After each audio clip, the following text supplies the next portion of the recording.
안녕하세요. 매스웍스 어플리케이션 엔지니어 김종원입니다. 이 비디오에서는 모바일 패스 플래닝 시리즈 비디오의 두 번째 파트로 매트랩에서 제공하는 패스 플래너를 사용함에 있어서 기본이 되는 몇 가지 요소들에 대해서 설명을 드리도록 하겠습니다. 그 두 번째 시간으로 패스 플래닝을 위한 주변 환경 모델링에 대해서 설명드리려고 합니다. 자, 그래서 오늘 충돌 검출이란 무엇인가, 충돌 검출을 수행하는 데 있어서 이슈는 무엇이 있느냐, 그리고 내비게이션 툴박스에서 충돌 검출을 위한 환경 표현 방법에 대해서 설명을 드리도록 하겠습니다. 자, 먼저 충돌 검출에 대해서 얘기를 해보도록 하겠습니다. 로봇을 위해서 계획된 경로나 궤적이 환경 내에서 다른 장애물과 충돌을 할지 안 할지 확인을 시켜주는 것을 충돌 검출이라고 얘기를 합니다. 자, 그러면 충돌 검출에 있어서 어려운 점은 무엇일까요?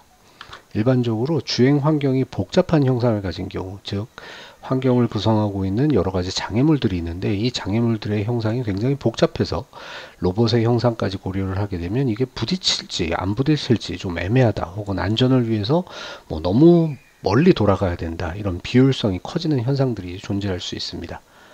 자, 그리고 너무 자세하게 그 장애물을 표현하려고 하게 되면은 그 장애물과 로봇 사이의 충돌이 어디서 어느 시점에 발생하는지, 그리고 충돌 확인 전에 충돌을 검색하는데 시간이 오래 걸릴 수 있겠죠. 그래서 적당한 수준으로 환경을 압축해서 표현함으로써 효율성을 높여줄 필요가 있습니다. 결국 표현 방법에 대해서 계산과 시간 사이에 충돌 검출을 하는 데 있어서 상호 트레이드 오프가 존재를 한다는 얘기죠. 또 환경을 표현하는 데 있어서 지금 보시는 것처럼 3D 환경에서 점 하나하나를 표현을 하게 된다면 이게 보기는 멋있죠. 하지만 복잡한 환경을 너무 세밀하게 표현하면 이 정보를 저장하는데 너무 많은 메모리를 소비를 할 수도 있죠. 그리고 이걸 그렇기 때문에 환경을 어떻게 앱스트랙션 할 거냐에 따라서 메모리 사이즈와 충돌 검출 속도에 이제 또 영향을 주게 됩니다. 자, 그렇다고 너무 많이 앱스트랙션을 하게 되면은 존재할 충돌을 확인 못할 수도 있고, 혹은 충돌이 없는 공간에 충돌이 있다라고 판단할 수도 있겠죠.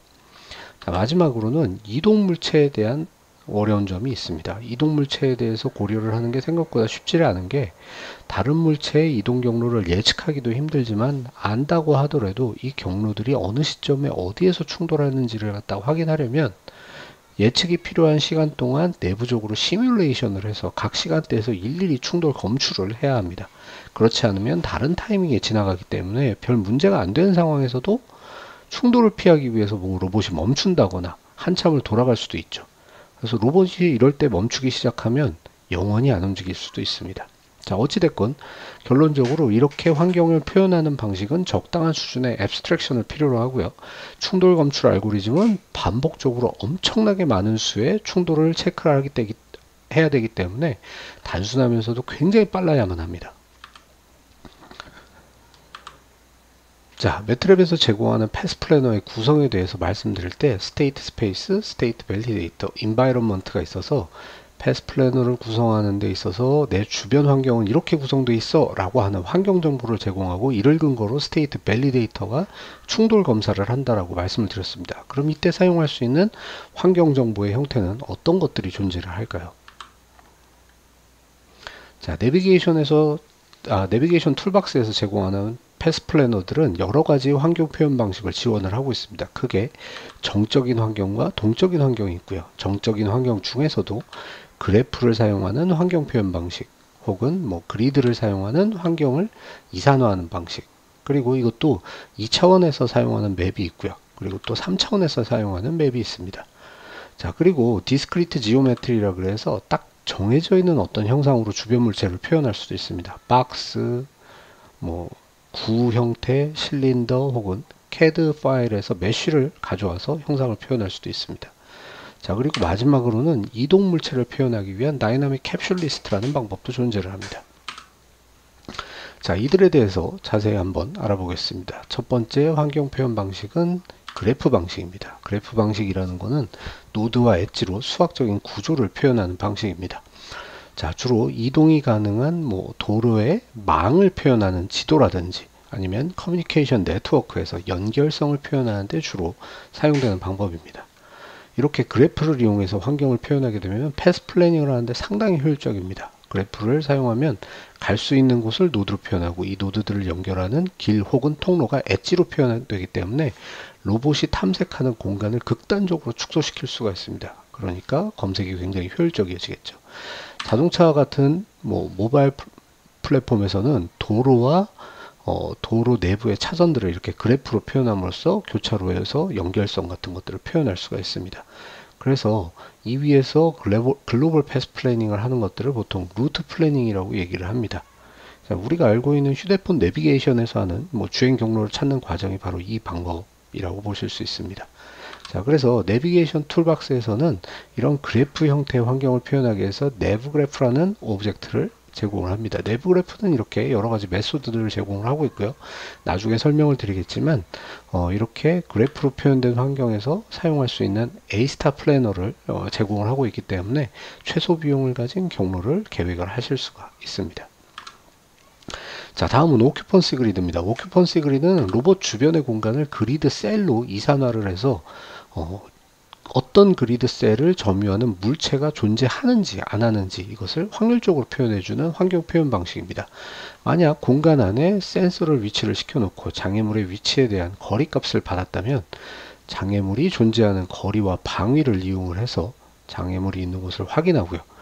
그 장애물이 있는 곳까지는 그 사이에는 장애물이 없으니 여기에는 장애물에 의해서 점유되어 있지 않다라는 것을 표현하는 0에 가까운 확률적인 값을 그리드 셀에다가 업데이트를 하게 되고요. 장애물이 있는 위치는 이 공간에 장애물이 점유되어 있다를 표현하는 1에 가까운 확률적인 값을 해당 그리드 셀에 업데이트를 하게 됩니다. 이때 센서로부터 거리에 따라서 점유, 비점유에 대한 확률을 떨어뜨려서 측정 거리에 대한 오차를 표현하실 수도 있습니다. 가까운 거리는 확률이 좀 높고 먼 거리는 확률이 좀 낮게 표현하실 수 있겠죠. 또한 센서와 가까운 영역은 하나의 그리드 셀에 더 많은 센서의 값이 확인이 될 테니까요. 지금 보이는 그림에서도 보면은 센서 앞쪽에는 훨씬 더 비점유에 관련된 확률이 높아지고 점유나 비점유에 관련된 확률이 높게 색깔이 나타나고요. 센서 먼 영역은 좀 더 그런 게 부정확하게 나타나는 효과도 가질 수 있습니다. 그리고 또 시간에 따라서 더 많은 값이 이 같은 맵에 누적이 된 경우에는 점유나 비점유에 대한 확률이 점점 높아지는 특징도 가지고 있죠. 굉장히 현실적입니다. 자, 오큐펀시 그리드에서는 점유와 비점유 정보를 가지고 1과 0의 값으로만 표현되는 바이너리 오큐펀시 그리드도 있고요. 좀 전에 말씀드린 것처럼 0과 1 사이의 어떤 특정 값으로 점유 확률 정보를 표현해주는 probabilistic occupancy grid 맵도 있습니다. 자, 이런 occupancy grid 맵을 사용했을 때의 장점은 좀 전에 말씀드렸던 것처럼 베이지안 필터를 이용하기 때문에 공간 점유 확률을 계산을 할 수 있어서 센서의 노이즈에 대응할 수도 있고요. 거리에 대한 정확도 문제도 고려를 하실 수가 있습니다. 그리고 장애물의 위치만 확인할 수 있는 게 아니라 주행이 가능한 프리 스페이스, 장애물이 없는 곳도 찾을 수가 있게 되겠죠. 그리고 장애물의 종류, 크기, 방향 이런 것들을 검출하는 과정 없이 장애물이 점유한 공간을 바로 이 오큐펀시 맵으로서 확인할 수 있죠. 굉장히 효과적입니다.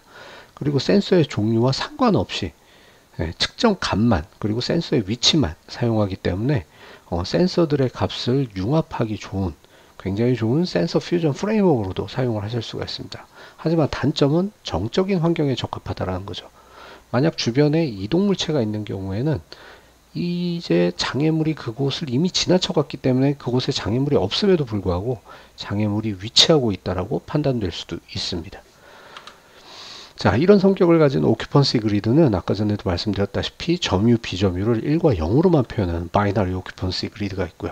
혹은 0과 1 사이에 대한 확률값을 가지고 있는 probabilistic occupancy grid가 있다고 말씀드렸습니다. 내비게이션 툴박스에서는 두 종류 모두 지원을 하고 있고요. 예를 한번 살펴보면요.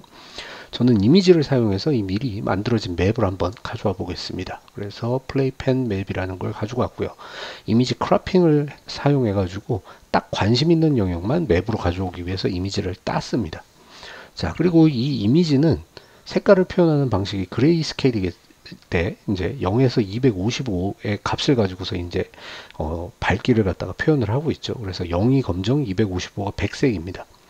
자, 그래서 이걸 255로 나누고 그 다음에 여기 이 값을 1에서부터 빼주면 아마 이제 이미지에서 검정색으로 표현된 장애물이 이제는 오큐펀시 그리드에서는 1의 값을 가지고 프리 스페이스가 0의 값을 가지게 이제 역전이 되게 되는 거죠. 자, 그럼 이 오큐펀시 값을 갖다가 맵에다가 넣고서 이때 1m 안에 그리드 셀이 20개가 속하도록 레졸루션 값도 20이라고 입력을 합니다. 그럼 이제 오큐펀시 맵이 만들어지고요. 자, 다음에 패스 플래닝을 할 때 일반적으로 로봇의 상태를 한 지점에서의 위치와 방위로 표현하니까 로봇이 점으로서 표현되는 거죠. 로봇의 크기가 반영되지 않습니다.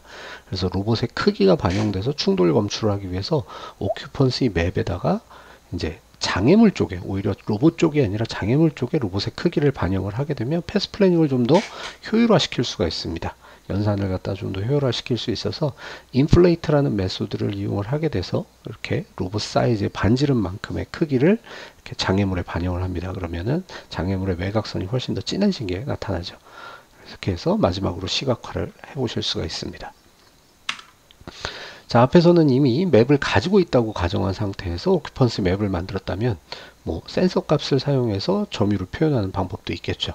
자, 오큐펀시 맵의 각 그리드 셀의 점유도를 갖다가 업데이트하는 방법은 여러 가지가 있습니다. 첫 번째는 매트릭스 단위로 업데이트를 하는 방식입니다. 현재 오큐펀시 정보를 얻을 때에도 오큐펀시 매트릭스라는 메소드를 사용해서 전체 맵을 매트릭스화해서 그 점유도 값을 받고요. 이걸 매트릭스 레벨에서 전체적으로 다 업데이트를 할 때도 이제 업데이트 오큐펀시라는 메소드를 이용해서 전체 매트릭스를 업데이트를 하실 수가 있습니다. 자, 이와 반대로 get occupancy나 set occupancy 같은 경우에는 맵상의 어떤 위치를 딱 정해서 해당 그리드 셀에 대해서만 점유도 정보를 가지고 오기도 하고 업데이트하는 방식입니다. 자, 그리고 마지막 방식은 일반적으로 센서 데이터를 가지고 온다는 게 딱 하나의 셀에만 영향을 미치는 게 아니죠. 그 셀에만 영향을 미치는 게 아니라 장애물이 위치한 셀과 센서 사이의 모든 셀이 영향을 받기 때문에 로봇이 위치한 곳에서 센서 측정값이 발생한 위치까지 레이캐스팅이라는 방법을 이용해서 직선으로 빛을 쫙 쏴준다라고 합니다. 자, 그러면은 이 빛이 지나가는 모든 셀을 갖다가 검색을 해서 중간 과정 안에서는 이제 장애물이 없다, 프리 스페이스다 라고 지정해주고 마지막 셀에 대해서는 장애물이 점유한 거다, 이렇게 지정을 해 주실 수가 있습니다. 자, 예제 코드를 보게 되면 처음에 10m, 10m 크기의 레졸루션 20인 맵을 만들고요.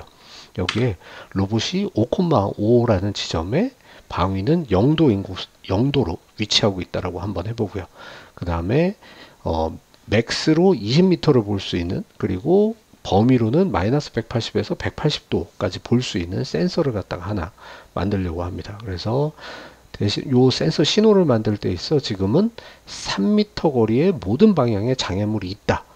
전체 범위는 20m니까 3m 거리에 있다는 거는 커버리지 안에 다 장애물이 쫙 있다라는 얘기죠. 둘러싸여 있다는 얘기죠. 자, 이걸 스캔이라는 변수에 입력을 하게 되는데, 요 스캔이라는 변수를 갖다가 insert ray라는 함수를 이용해서 이제 포즈 위치에서 스캔이라는 센서 신호가 발생됐을 때 맵을 업데이트해라, 이렇게 해보실 수가 있습니다. 그리고 맵을 한번 그려보면 아래와 같은 값이 그려집니다. 8.5m, 8.5m가 아니죠. 8,5라는 위치에서 오큐펀시 그리드 값을 갖다 한번 살펴보면 0.7의 값이 나오죠. 자, 내 로봇의 위치는 5,5고요. 3m 떨어진 곳에 장애물이 있다라고 했으니까 8,5는 3m 떨어진 그 위치죠. 그러면 점유된 곳입니다. 자, 그래서 점유도가 0.7이라고 나오죠. 그럼 같은 위치에서 같은 센서를 한 번 더 측정을 해보죠. 그러면 센서 값이 또 한 번 반영이 되고요. 그렇게 되면은 오큐펀시 그리드 값을 갖다가 보게 되면은 0.845로 높아졌습니다. 이미 가지고 있던 확률이 더 더해지니까 점유도가 더 높아진 게 보이는 거죠. 이런 식으로 계속 베이지안 필터를 이용해서 확률을 업데이트 하실 수 있습니다. 자, 오큐펀시 그리드는 아무래도 공간을 표현하는 방식이다 보니까 좌표계가 존재할 수밖에 없습니다. 그래서 이 안에는 세 가지 좌표계가 존재를 하고요. 우선 월드 프레임이 있습니다. 로봇이 동작하는 환경에 대한 절대적인 좌표계를 얘기를 하는 거고요. 로컬 좌표계는 큰 맵이 있고, 이 오큐펀시 그리드는 로봇 주변 특정 영역에 대해서만 표현하는 맵이다. 그럴 때는 이제 이런 로컬 좌표계가 들어가게 됩니다. 그래서 로봇에 대한 자기 기준 좌표계입니다. 자, 그리고 마지막으로 그리드 코디네이트라는 게 있는데, 얘는 맵을 표현하는 매트릭스에서 좌상단부터 이렇게 인덱스를 매겨서 전체 그리드에 대한 해당 그리드 셀의 위치를 인덱스로 표현하는 그런 좌표계입니다. 자, 이 세 가지 그 좌표계는 서로 상관관계를 가지고 있습니다. 그래서 이 상관관계를 정의하는 몇 가지 프로퍼티들이 있어서 이 값을 어떻게 정의하느냐에 따라서 각 코디네이트 시스템 간의 변환식이 달라지게 되고요. 오큐펀시 그리드 오브젝트에서는 이 좌표계 간의 변환을 메소드로 자동으로 제공하고 있습니다. 자, 그렇게 되면은 한번 오큐펀시 그리드를 생성할 때 머리를 조금 써야겠죠. 그리고 난 다음에는 이 좌표계 간의 변화는 복잡한 수학적 고민 없이 메소드를 통해서 수행하실 수가 있습니다. 자, 오큐펀시 그리드의 또 다른 표현 방식 중 하나인 비클 코스트 맵은 맵 위에 장애물을 설정해서 패스 플래닝을 할 때 좀 더 효율적으로 패스 플래닝을 할 수 있게 해주는 방법입니다. 비클 코스트 맵을 생성할 때 처음에 일반적인 오큐펀시 그리드와 동일합니다. 차이가 있다면 내 로봇의 크기를 장애물에 반영하기 위한 인플레이션을 할 때 이때 컬리전 체커라는 정보를 추가로 입력하는 겁니다. 자, 컬리전 체커의 정보를 만들 때는 기존 오큐펀시 그리드와는 좀 다르게 로봇의 가로, 세로 길이의 비를 고려를 하실 수가 있습니다. 만약 로봇의 전체 크기를 아우르는 너무 큰 반지름을 사용해서 인플레이션을 했을 때 만약 로봇 폭보다는 좀 넓지만 길이보다는 좁은 통로가 있다. 그렇다고 그러면 여기는 충돌이 발생하지 않음에도 불구하고 충돌이 발생한다고 잘못 판단할 수 있습니다. 이미 인플레이션한 정도가 너무 커서 이 통로를 막아버리기 때문에 그렇죠. 자, 이때 인플레이션 컬리전 체크 함수는 몇 개의 원으로 이 입력된 차량의 형상을 커버할 수 있는 컨피규레이션을 생성을 합니다. 그렇게 되면은 컬리전 체크를 수행을 할 때 좀 더 효율적으로 공간을 사용할 수가 있죠. 만약 하나의 큰 원 대신에 세 개의 작은 원으로 차량을 표현하게 되면은 폭과 길이 방향으로 약간의 마진을 고려해서 차량을 좀 컴팩트하게 표현할 수 있기 때문에 장애물을 표현하는 영역의 크기가 좀 더 작아져서 탐색 공간을 훨씬 효율적으로 사용할 수 있게 되죠. 그래서 이렇게 뭐 주차 공간 같은 데에도 이렇게 인플레이션 된 공간 외에도 남는 공간이 있어서 저렇게 주차할 수가 있는 내 로봇을 표현하는 대표가 되는 점이 들어갈 수 있는 공간이 마련되게 됩니다. 자, 패스 플래닝을 위해서 주변 환경에 대한 오큐펀시 그리드를 만들려면 어떻게 해야 될까요? 제가 가진 아이디어는 두 개입니다.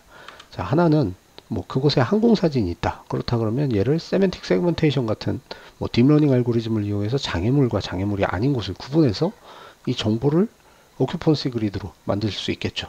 지금 보이시는 것처럼 이렇게 장애물을 따로 검은색으로 표현해서 맵에다가 넣으실 수 있을 겁니다. 다른 하나는 라이다 센서를 달고서 슬램을 해서 주변 맵을 만들고요. 이 포인트 클라우드를 이용을 해서 이렇게 바이너리 오큐펀시 그리드 맵을 만들 수가 있을 겁니다. 자, 첫 번째 방법은 저희가 예제도 가지고 있습니다. 그러니까 이걸 참고를 하시고요. 여기서는 두 번째 방법을 어떻게 할 수 있는지 한번 보겠습니다. 자, 우선 맵을 만들어야겠죠. 그래서 라이다를 이용한 3차원 슬램을 수행을 합니다. 지금 슬램에 대해서는 다루지 않을 거기 때문에 자, 여기 요 예제를 링크를 참고를 하시게 되면은 포인트 클라우드를 이용해서 슬램을 하는 방법을 학습하실 수가 있습니다. 자, 그리고 이 포인트 클라우드를 요 변수 포인트 클라우드라고 보라색으로 표현되어 있는 변수로 이렇게 저장해서 NDT 형태의 맵을 만들었습니다. 자, NDT 방식의 맵에 대해서 알고 계신 분들이 있겠지만 간단하게 설명을 드리면 전체 공간을 3차원 복셀로 나누어서 이 복셀 안에 포인트에 대한 분포를 이렇게 확률적인 정보로 저장을 하는 맵입니다. 자, 이를 이용을 하면은 복셀로 나누었죠. 그래서 이 확률 값을 이용해서 로컬라이제이션을 쉽게 할 수 있고 맵에 저장하기 위한 메모리를 줄일 수 있다는 장점이 있는데 결국 우리가 사용할 오큐펀시 맵의 레졸루션과 동일한 복셀 사이즈로 NDT 맵을 공간을 나눠서 NDT 맵을 만들었다 그러면 우리는 이 정보를 추려다가 2차원 오큐펀시 맵에서의 점유 정보로서 사용을 할 수가 있겠죠. 그래서 그걸 연산을 했습니다. 연산을 하죠. 자, 그래서 우선 비어있는 비클 코스트 맵을 만들고요. 인플레이션 값을 갖다가 지정을 한 다음에 이 비어있는 코스트 맵에다가 아까 전에 만들어 놓은 NDT 맵에서 추출한 점유 정보를 갖다 입력을 하면 맵이 최종적으로 만들어지게 됩니다. 이런 방식들도 사용을 하실 수가 있습니다. 자, 이런 오큐펀시 그리드는 또한 멀티레이어 그리드 맵이라는 형태로도 제공이 됩니다. 멀티레이어 그리드 맵이라는 것은 같은 영역에 대해서 다른 정보를 가지고 있는 여러 개의 맵을 레이어별로 쌓아가지고 한꺼번에 저장해 놓는 형태라고 보실 수 있습니다. 각각의 레이어들은 동기화가 되어 있고요. 그렇기 때문에 시간에 대해서 맵의 변화를 멀티레이어에 저장해서 맵의 동적인 정보를 저장할 수도 있고요. 오른쪽 그림처럼 로봇에 앞뒤로 여러 개의 센서를 달았을 때 1번 센서만 보여주는 맵, 2번 센서 값들만 보여주는 맵, 그리고 이걸 통합한 퓨전 맵 등을 갖다가 만들어서 각 맵들이 동기화되어 있기 때문에 이런 퓨전을 할 수 있는 형태의 프레임워크로도 사용을 하실 수가 있습니다. 그래서 굉장히 장점을 가지고 있겠죠. 자, 그리고 3차원 오큐펀시 그리드도 제공이 됩니다. 장애물들이 3차원 형상을 가지고 있고 이를 3차원 경로로 회피해야 된다고 한다면 아무래도 3차원 오큐펀시 그리드가 필요로 하고 사용되어질 수 있습니다. 자, 이런 정보를 포인트 클라우드 형태로 가지고 있다 그러면 메모리도 굉장히 많이 필요로 하고요. 충돌 검출을 위한 알고리즘의 수행 시간도 오래 걸리겠지만 3차원 오큐펀시 그리드에서는 복셀 형태로 데이터를 최적화해서 가지고 있기 때문에 필요한 메모리의 사이즈도 작고요. 밸리데이터를 이용해서 충돌이 발생하는 것도 다 찾아내실 수가 있습니다. 자, 다이나믹 캡슐 리스트가 마지막 방법인데, 다이나믹 캡슐 리스트는 이동물체 간의 충돌 검출을 위해서 필요한 연산을 최소화하는 방안입니다. 자, 주변 이동물체를 가로비가 큰 사각형 앞뒤에다가 특정 반지름만큼의 반원을 붙이는 형태로 캡슐로 이렇게 표현하는 방식입니다. 다른 형상도 아니고 캡슐을 사용하는 이유는 자, 사각형의 앞뒤에 버퍼가 되는 공간을 마련할 수 있고요. 하나의 원으로 물체를 표현을 하게 되면 측면으로 너무 많은 버퍼를 둘다 이런 것들은 아까 전에도 우리가 봤죠. 그래서 가로 길이가 큰 사각형을 갖다가 사용해서 이렇게 표현을 하게 되면 플래너의 효율성을 높일 수 있죠. 자, 그리고 형상이 간단하기 때문에 캡슐 사이의 거리를 쉽게 계산을 할 수가 있습니다. 이 거리 계산이 굉장히 중요하죠. 그리고 쉽게 계산할 수 있어야 됩니다. 그래서 모션 플래닝 중에 엄청난 수로 반복적인 계산이 필요한 이런 충돌 체크에 대해서 연산부하를 줄일 수가 있습니다. 자, 다이나믹 캡슐 리스트 오브젝트를 이용해서 주변의 이동 물체들의 미래 궤적을 정의를 하고 정해진 시간 간격대로 이 캡슐들이 점유하는 공간 사이에 겹침이 발생하는지를 이렇게 체크 컬리전이라는 함수를 사용을 해서 확인을 하게 되면은 손쉽게 복잡하고 연산량이 많은 이동물체 간의 충돌을 체크를 하실 수가 있습니다. 이 비디오에서 보시면은 전체 캡슐 리스트에서 특정 시간 구간 내에서만 충돌을 검출하는 것이 보여집니다. 자, 그래서 예로서 자율주행을 위한 패스 플래닝을 한번 구성을 해보면 지금 보시는 것처럼 자, 앞쪽에 각각의 물체들의 미래 예상 궤적이 나타납니다. 자, 그러면 이때 두 개의 미래 궤적이 겹쳐 있더라도 지금 보시는 것처럼 겹쳐 있더라도 그 지역을 통과하는 타이밍이 다르기 때문에 충돌이 없다라고 확인됩니다. 그리고 주행할 수 있다. 겹치더라도. 그렇다면 해당 경로는 유효하고 그렇기 때문에 움직일 수 있다. 이런 식으로 패스 플래닝이 가능해지는 거죠. 자, 그래서 오늘은 여기까지 충돌 검출에 대한 설명을 드렸고요. 이외에도 다른 정보를 얻고 싶은 분들 같은 경우에는 매스웍스 코리아에서 제공하는 매트랩, 모바일 로보틱스나 아니면 자율주행 웹포털에 대해서 웹포털로 방문해서 확인하시기 바랍니다. 자, 거기에 관련된 오늘 들은 내용을 구현하는 데 있어서 어려움이 있어서 학습이 필요하시다 그러면 온램프 무료 온라인 교육을 통해서 간단히 사용법을 익히시기 바랍니다. 자, 여기까지 김종원이었고요. 다음 시리즈 비디오에서 뵙도록 하겠습니다. 감사합니다.